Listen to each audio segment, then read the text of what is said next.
अलाउद्दीन खिलजी इतिहास का एक ऐसा नाम है जिसे सुनते ही आज भी तलवारों की झंकार और सियासी चालों की गूंज सुनाई देती है। उसका शासन केवल युद्धों और विजय की गाथाओं से नहीं, बल्कि प्रेम, धोखे, महत्वाकांक्षा और विश्वासघात से भी भरा हुआ था। अलाउद्दीन खिलजी दिल्ली सल्तनत के शासक जलालुद्दीन खिलजी का भतीजा था। बचपन से ही वह महत्वाकांक्षी था और सत्ता को पाने का सपना देखता था। उसने अपने ही चाचा जलालुद्दीन की हत्या कर दी और दिल्ली की गद्दी पर बैठ गया। यह हत्या केवल सत्ता पाने के लिए नहीं थी, बल्कि इतिहास में खुद को सबसे बड़ा शासक साबित करने की पहली सीढ़ी थी। अलाउद्दीन की 4 पत्नियां थीं, जिनमें से 3 हिंदू थीं। उसका मानना था कि हिंदू महिलाएं सुंदरता में अद्वितीय होती हैं। उसकी एक पत्नी आरिजा ए जहां थी, जो उसके चाचा जलालुद्दीन की बेटी थी, यानी उसकी चचेरी बहन। इस रिश्ते ने उसकी सत्ता को राजनीतिक मजबूती भी दी। अलाउद्दीन खिलजी का सैन्य कौशल अद्वितीय था। उसने न केवल उत्तरी भारत को नियंत्रित किया, बल्कि दक्षिण भारत तक अभियान चलाए। देवगिरी, वारंगल और मदुरई जैसे समृद्ध क्षेत्रों पर उसने विजय प्राप्त की। वह युद्ध केवल तलवार से नहीं, रणनीति और योजना से जीतता था। उसके सबसे विश्वस्त सेनापति और वजीर थे मालिक काफूर। मालिक काफूर एक हबशी गुलाम था, जिसे अलाउद्दीन ने युद्ध में जीतने के बाद अपना सिपाह सालार बनाया। काफूर ने दक्षिण भारत की विजय में बड़ी भूमिका निभाई।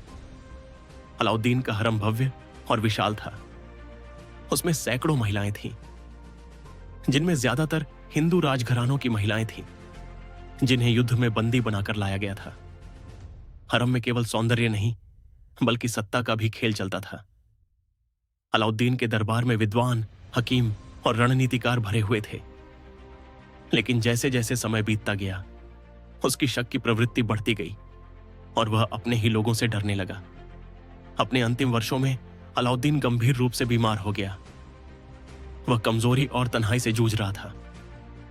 वह अपने विश्वस्त वजीर मालिक काफूर को बार बार याद करता। इतिहासकारों के अनुसार वह काफूर से गहरा लगाव रखता था। कुछ लोग इसे मित्रता मानते हैं, तो कुछ इससे भी अधिक। अलाउद्दीन चाहता था कि उसके बाद मालिक काफूर को सुल्तान बनाया जाए। उसका विश्वास था कि काफूर उसके बेटों के लिए खतरा नहीं बनेगा।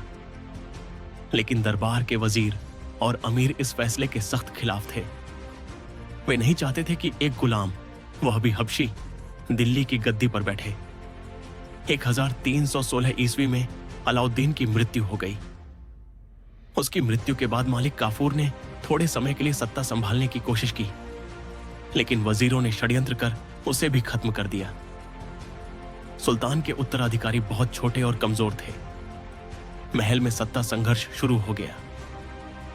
केवल 4 वर्षों के भीतर 1320 में खिलजी वंश का अंत हो गया और गयासुद्दीन तुगलक ने तुगलक वंश की नींव रखी।